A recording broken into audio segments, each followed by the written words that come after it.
Welcome to another episode of the NRL Allstars podcast.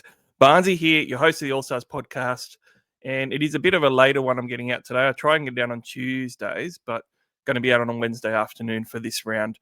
So apologies about that. I was on the live show with the Daily Telegraph with Tommy Sangster yesterday, so if you want to hear some of my views on that one, go and check out Supercoach official podcast show for TLT for yesterday, and you'll see me on there. But because I did have to jump into that one, I wasn't able to record this one as early as what I would have wanted to. As a result, it is going to be a solo show for this week, and it's going to be a bit of a shorter, more succinct one as well. So hopefully you enjoy that. But look, it is a really busy round. There is a lot going on in the world of Supercoach. Let's go through it right now. So first of all, I think that I'm going to have a little Barnesy rant here, and I'm going to try and keep it short. But when we're normally talking strategy, I'm going to put a bit of a strategy spin on this rant. And those who know the All-Stars Talking Footy podcast that we were doing up until this season, we had Spray of the Week. I'm going to do a Supercoach Spray of the Week here. One of the biggest things in Supercoach is information. That's one of the most important things. It's what we're really making our decisions based on. Now, I think the NRL has started to get worse and worse with this. And I'm going to use a really prime Supercoach strategy example. It's not just because it hurt me. I saw a lot. I actually had a decent round. So talking about the round, I ended up 13.54. I was pretty happy with it. But I saw a lot of other teams get really burnt by this example I'm about to give. So I'm going to give the NRL a bit of a serve here. The loop of Nathan Cleary. Now, my decision-making process would be the same as many people's. It's all based on information and the facts that we know. And I looked at all of my AEs, and I was either going to get Kickow or Galvin, maybe one other one I'm not remembering, but all of them were good players. And I had a free crack at the loop because I was going to not buy a hooker for this week. And, it looked good because I was happy with any of those AEs. Fast forward to Sunday, and we have Simpkins suddenly playing for the Gold Coast Titans. I actually saw somebody captain Simpkins because they were doing it to loop, and that is an absolute killer. But it's not a lack of attention to detail by me or other coaches. Simpkins was never in the 19 for the Gold Coast Titans. He was never supposed to play. What ended up happening was we had a forward ruled out for the Gold Coast Titans, and they turned around to the NRL and went, we're just going to use someone outside of our 19-man squad. And the NRL went, yeah, sweet, no worries. Because what are rules for? And the 19th player, just so people are aware, is a forward. So they were able to use their 19th player, whose job is to fill in if there is any incidents like this on game day. He was a forward, so it was a like-for-like replacement. And despite that, the NRL just allowed them to bring in Simpkins outside of the squad. So to me, it's really poor. And obviously it affects Supercoach massively, right? Because what's the point of having squads? What's the point of having 24-hour cuts? And what's the point of rules, really? Like, you can just go around them. So that one really hurt because to me, I'll go my personal example of my team. I was better off than a lot of other people, but I only looped Cleary because I did not think Simpkins was playing because he was cut from the squad. Now, had he have been in that squad and I knew he was playing, I would have captained James Tedesco, which was my plan all along if Cleary didn't fire. And obviously I would have ended up better off. So that one change cost me 170 points. And that is massive. And cost me 3 cash head-to-head finals. And it is worse for a lot of other people. So I'm only using myself as an example, but really it's a broader issue. As far as strategy goes, you've got to use the information that's there and available to you. And I'm going to use some other examples here to have a bit of a smash at the NRL before we move on to the trade market. Ryan Papenhuyzen injury, another good example. Now, the Melbourne Storm came out 6 weeks ago, whatever it was, and said that it was a calf tightness issue. And they were being super cautious. Now, we never got an update that there was another injury that occurred. It just turned into a calf strain and then a calf tear and all this other stuff. Like, that went on for a month instead of just the 1 week that we were told, it was going to be because it was it highlights another broader issue that's affected Supercoach this year that I'm really not happy with. And it's not about my team. Again, other teams have been more affected. But you look at something like the NFL, which Supercoach has announced that they're going to have, which is great. In the NFL, like, any information on player injuries and treatment has to be known. And if it isn't, or information is withheld or not reported correctly by teams and in a timely manner, they're actually fined. And the other punishments can be quite extensive after the fines as well, because the NFL knows that that information is key, and it can't be information that's only accessible to certain people. And in the world of betting, it is very important, because you know what? In some forms, it's considered match fixing if information is only given to a small amount of people regarding injuries and what's going to affect game day. And then all of a sudden, you have things like match fixing come into things, all different conspiracy theories, obviously, and so forth. I won't go on about it too much, but the point of the matter is that the NRL was allowed almost blatant lying, as well as fibbing, smudging, or just not allowing the general public and everybody to have the same access to the information and facts that some are available to, or that are just there internally that they don't want to announce. I think it's bullshit. I think it's really poor. It's really unprofessional. The NRL need to get better about it. There's got to be rules and things in place. It does affect Supercoach. It has affected me massively this week, which is also why I'm annoyed. But I'm a man of the people. I'm saying it for all you guys and girls at home that have been affected even more, especially shout out to the one that I saw that Captain Simpkins for his 42 points captaincy. That was terrible luck, mate. But we move on. So for this week, so we're in round 24 for Market Watch, and I'm going to look at the trade outs first. Look, most of them make sense, like a lot of the time. There's a lot of guys that are out for the year now.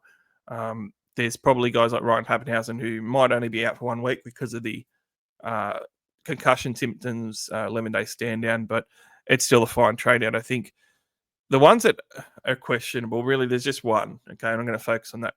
Scotty Drinkwater. He is the 9th best averaging player at the moment from the players that are healthy, you know, excluding guys like KL Ero. 9th best average. And he's had 2 poor scores in the 30s. Understand that. He didn't goal kick last week. That was due to, I believe it's just a quad strain, slight strain. Not enough for him not to play. So you'd assume in a week he's got a chance of picking up the tee again. Look, I just think it's a massive overreaction, because he has shown all year that he's been one of the best options. Against Newcastle in Townsville, the Knights have conceded 36 points a game on average for the last 4 games, including 48 and 44 the last 2 weeks. It is look, I'm excited to have Scott Drinkwater this week. I would consider him a pod captaincy option if I was really chasing, and I would not at all be surprised for him to go 100 plus even without goal kicking.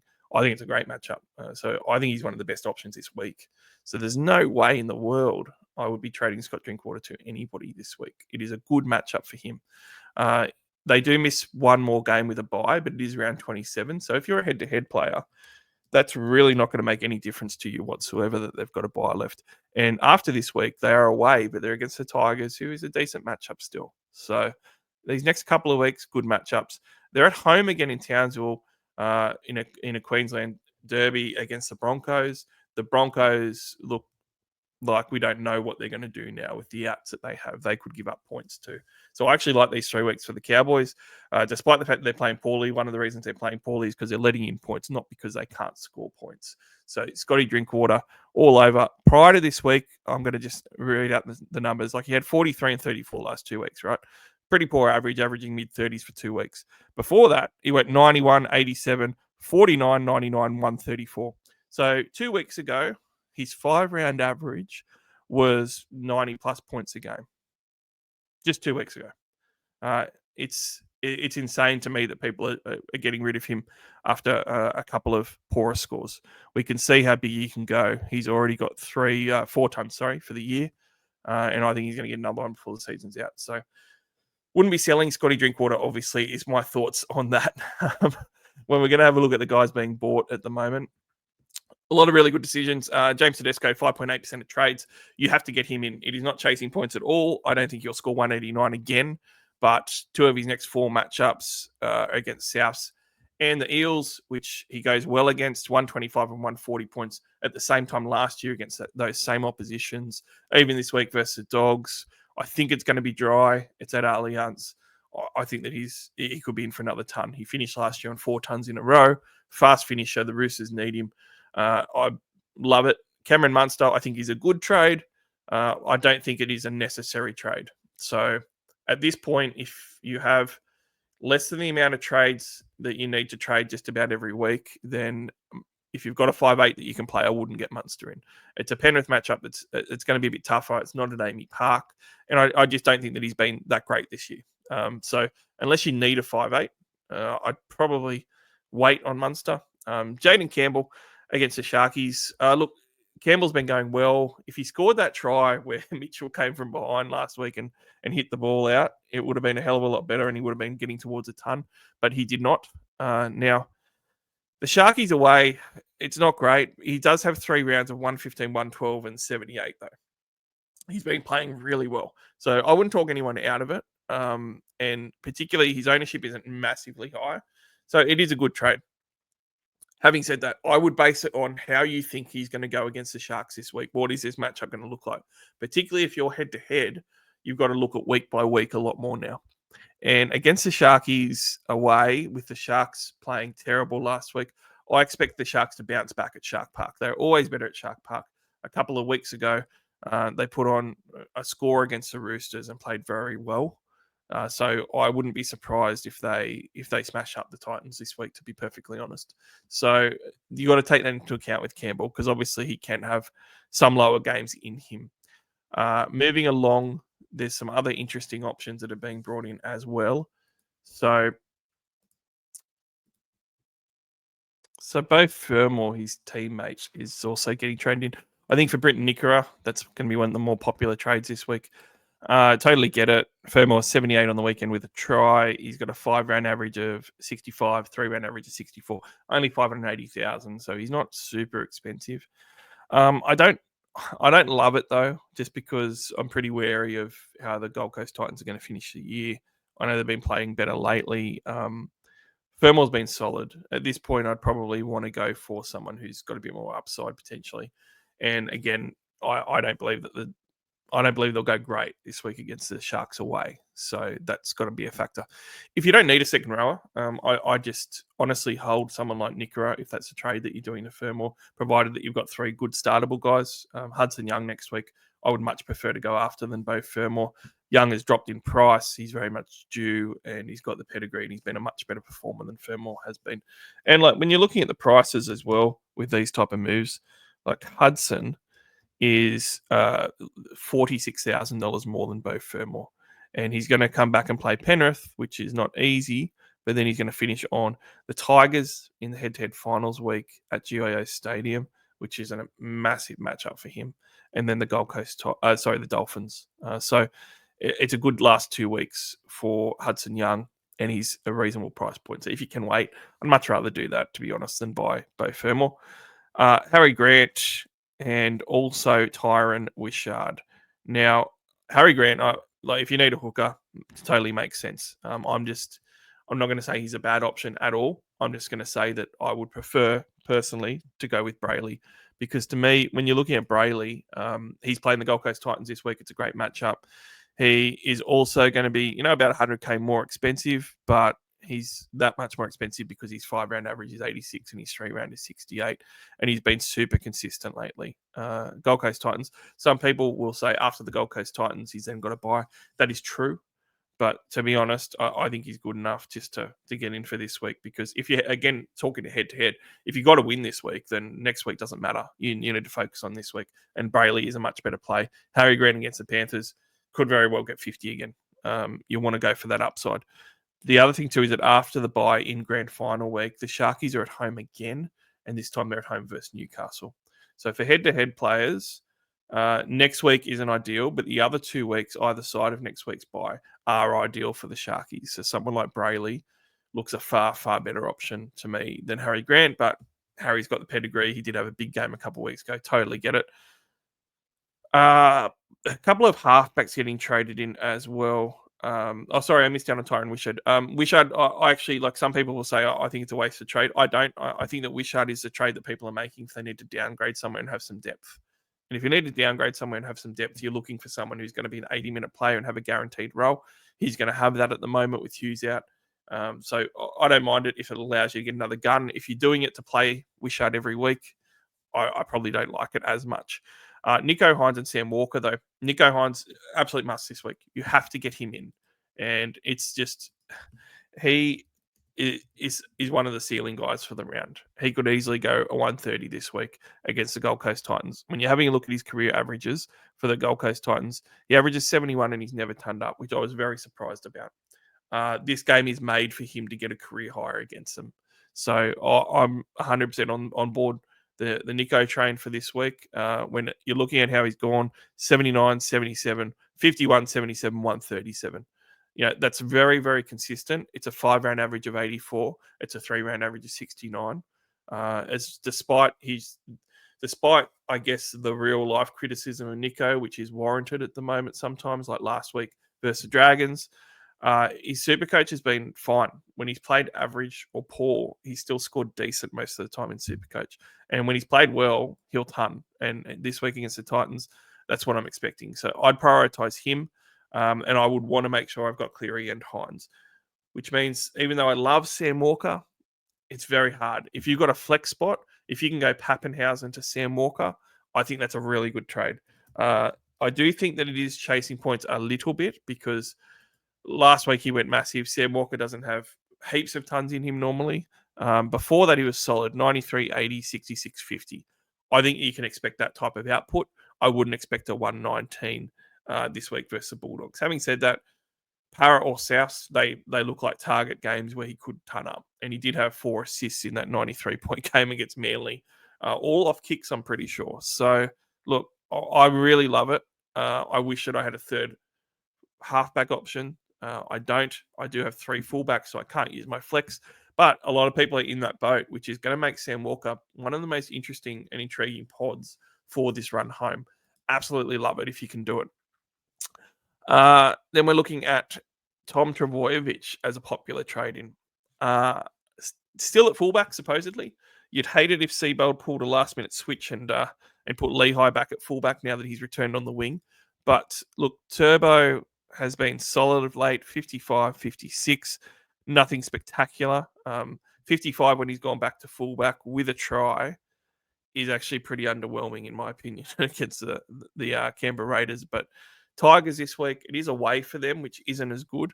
After that, he's got the Dolphins, the Dragons, and the Warriors, with the Dolphins and the Warriors at 4 Pines, which are much better matchups than having to do that traveling. So they're not going to have to actually go out of state now. Or actually, they're not going to have to go out of Sydney at all for the rest of the time for the last 4 games that they've got for the Manly Seagulls. So Turbo, I don't mind it. It's hard to expect him to do what he used to do, though, because I think that we can see that he's just not that player anymore. I would like to buy him if he was a centre wing. When you're buying him at fullback, you'd have to convince yourself that he's better than the other fullback options that you could have as your third fullback. To me, I'm obviously going to have Tedesco there. And I've got Dylan Edwards at the moment. I prefer to have Dylan Edwards, and I've also got Drinkwater, who people are selling at the moment to get to Turbo as well. I couldn't do it. Drinkwater, to me, is a much bigger chance of outscoring Turbo this week than the other way around, and I just play the odds on that and save the trade as well because it is very sideways. But if you've got a scenario which some teams have, where you've put a placeholder into your flex spot, like a centre wing that you brought in that you can move on and things like that, or a second row forward even, then certainly move them up. And Turbo is a definite option. I don't know if I could do it at the expense of a Teddy coming in instead if you don't own Teddy, or even some of these other halfback options. Like I'd rather a Hines into that flex spot, even a Sam Walker into that flex spot over a Turbo. But he could go decent against the Tigers. Mark Nawangani-Tuaze is coming into sides. I really liked him last week. 515,000 last week. He's still only 532,000 now. So, 3 tries last week. He's not going to do that every week, but I think that the Roosters' attack went both ways really well last week, and I think that Sam Walker played both sides of the field a little bit with his kicking, especially. So, I don't mind that at all with Mark. I think it's a value pickup. The only thing that I'll say with Nawangani-Tuaze that stopped me from buying him last week is he he's in a lot of teams still. So he's actually really highly owned at 26%. He's going to be closer to 30% even after this week, potentially, if people keep jumping on him. And that's not going to be a point of difference in a lot of your head-to-head matchups. And overall, it's not the type of ownership numbers that are going to really springboard you like some of these other guys will. So I'm going to mention a few pods now as well. Ronnie Militalo, I've mentioned before. I'm not going to go into massive detail again about him, but he has now got a 3-round average of 83 and a 5-round of 71. His price point is 583,000, which is cheap. And he's coming up against the Gold Coast Titans, like I said. Gold Coast Titans in the past, he's got a high of 110, an average of 64. On Ronnie's numbers, that's actually quite good, and it's up there for him. The Gold Coast Titans can concede to wingers quite well, and I think that he's at least a try over the line there. Against South, round 21, 91 points. Round 22 against the Cowboys, 98 points.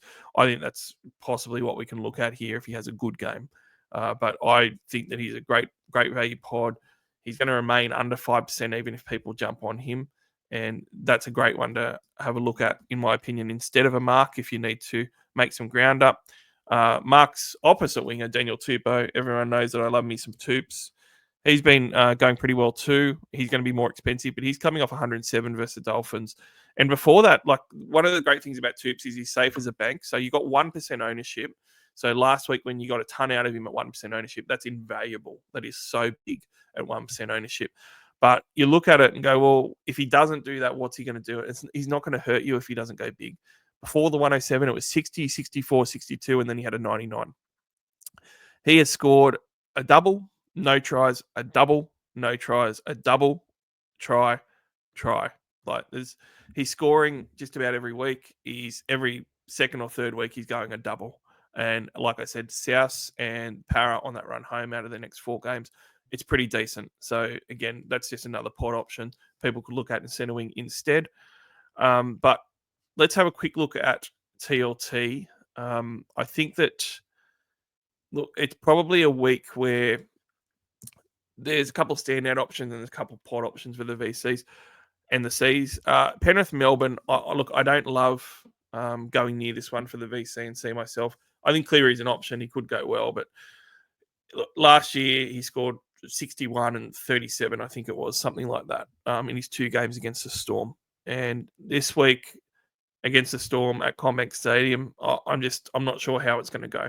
So I'm not super keen on that one. I will say the centers for the Storm, Marion Seve has come back. Joe Chan is still in the centers. Papenhuyzen is out. I don't love the defense there for those center wing combos that they've got. That might mean that guys like Cleary or Blaze actually score quite well. So that is a little silver lining for them they could create there. It also means if you own a pod like Casey McLean, he still might be playable. And also certainly like a Brian Toto, who finally turned up last week and he's only 500,000. He remains a pod option, even though they're against the Storm. For those reasons, you can take a punt that the outside backs aren't going to defend as well as what the Storm generally as a unit defenders. Warriors and Dragons, I'm going to skip because I don't think there's any real options there. Roosters, Bulldogs. Now, there is a hot hand theory in the sports. 189 points for Tedesco. I think you can definitely look. I'm just going to say not just an option, but I can not possibly put the VC anywhere else because I'm too scared of Teddy going on a run because he has these runs. His last 4 games last season were 100 pluses, including a 140 and 150. I've got to do the VC on this one. I don't care. It's against the Bulldogs. It's at Allianz Stadium. The Roosters put on 60 plus points last week. Teddy could have gone even bigger, to be honest. So Sharks and Gold Coast Titans. I've already said Nico Hines is my boy. He's a very good C or VC option. VC being a lot safer with how the Sharks are playing. But I think with the C, the upside is that he's probably going to give you 70 even on a bad day. And that's okay if no one else really fires it's popular. Broncos, Dolphins. By the way, the Sharks, actually, I'll just throw out there, if you need a downgrade, I mentioned Wishard. I'll also mention Hiroti, who's back. Hiroti's now got job security for the rest of the year with Ramian out. He scored 4 out of the 5 80-minute games this year that he was in. So it's an 80% strike rate. and he also went 70 plus in all 4 of those games that he scored in out of his 5. So against the Gold Coast Titans, I think he's good for a try, which the numbers say is a 70 plus score at minimum. And that's a decent downgrade pod option with a good matchup that you can also upgrade a second trade with if you need to do that sort of move. Broncos Dolphins have no idea what's going to happen in this one, so I'm not going anywhere near it. And I'll just throw out there that Reece Walsh will now have the goal kicking, though. So if I wanted an Uber pod that no one is going near, I think Reece Walsh is a great option for some upside. The downside can be that if he takes on too much responsibility, he overplays his hand and it doesn't work. And we've seen that with the Broncos in the past. So I think it can go either way. But the goal kicking does give him a nice floor. And even if the Dolphins muscle up and improve, which I think that they will, they're still going to let in tries for the Broncos, though no halves. Can Reece Walsh shoulder the load and create enough? Not sure. South Para. Big one. Latrell Mitchell last week. Look, if he had the goal kicking, he would have turned up. It's a shame that he doesn't. He's at centre again. He is feeding Alex Johnston, which is interesting. If you own Johnston in draft, you'd be cheering. And Parramatta, look, they're not scoring a huge amount of points right now. But I think that Lomax might look at trying to be too smart and bench someone like Lomax because he's been scoring 40s the last couple of weeks. I think that he's good for a try this week against that South Sydney side. So I'm definitely playing him. Tigers and Manly, I've seen people look at a Turbo C. Very scary. 55 points away against the Raiders last week with a try. And then the other thing too is, there is some other guys there that I would have liked to put a VC on instead of Turbo if they played earlier in the week, but they don't. Ruben Garrick versus Tigers has killed it in the past times. He could have been a really interesting goal-kicking VC versus Tigers. 93 points in round 17, which he did pretty easily.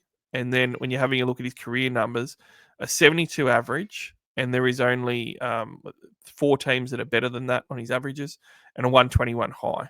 So he's got good numbers against the Tigers, and he just recently scored the 93 points. Just unfortunate that he's playing late in the week, I think. Pod options, though. I've said it on the official podcast for Supercoach. I think Lehigh Hopperarty will be a downgrade option that could go bang.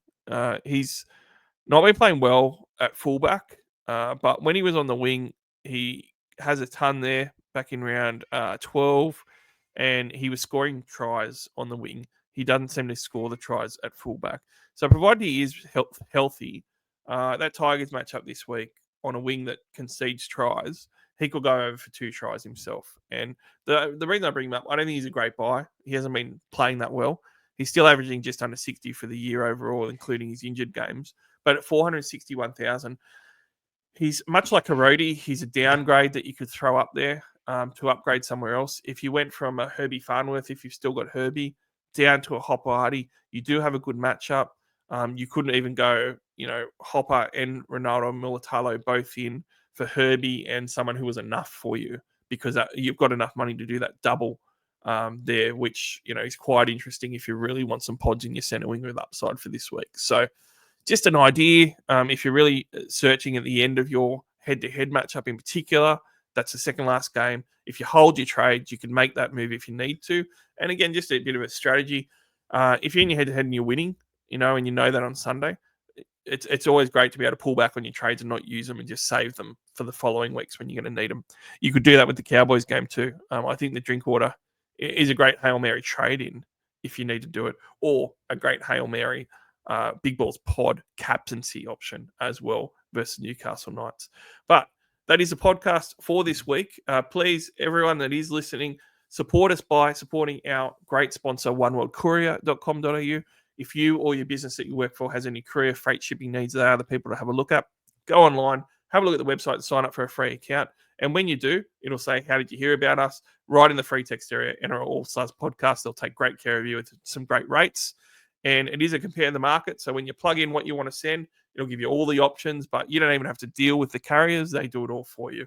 YouTube, Spotify, iTunes, subscribe there everywhere, please. And that helps support the free content that we're putting out there. Check out my articles on Sporting News Australia and also jump on all the socials as well if you want up-to-date information and content. Good luck for the round, everyone. It is exciting into the head-to-head finals. There's only a month left of footy before we've got real finals. We'll be talking more footy again real soon, and I cannot wait.